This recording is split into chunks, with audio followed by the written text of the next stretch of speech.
Pourquoi un simple fruit jaune contient-il assez de radiation pour déclencher un détecteur nucléaire?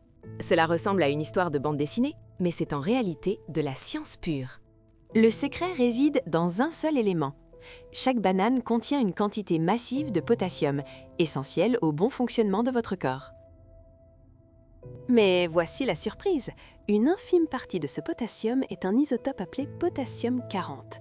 Cette version spécifique de l'élément est naturellement radioactive. Le potassium 40 est instable.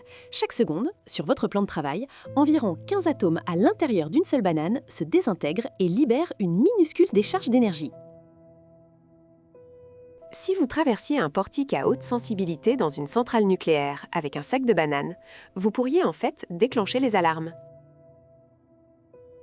Dans le monde de la physique, les scientifiques utilisent même une unité de mesure impertinente appelée la dose équivalente banane pour expliquer les faibles niveaux de radiation aux gens. Ne paniquez pas et ne jetez pas vos encarts.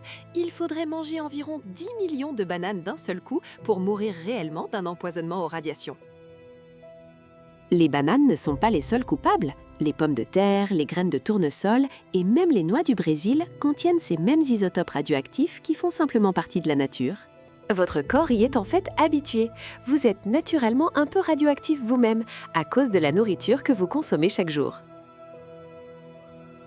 Notre métabolisme maintient l'équilibre. Nous éliminons constamment l'excès de potassium, donc la radiation ne s'accumule jamais à un niveau dangereux dans nos tissus.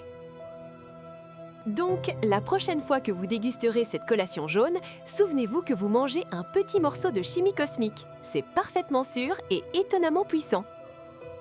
La science se cache dans les objets les plus ordinaires.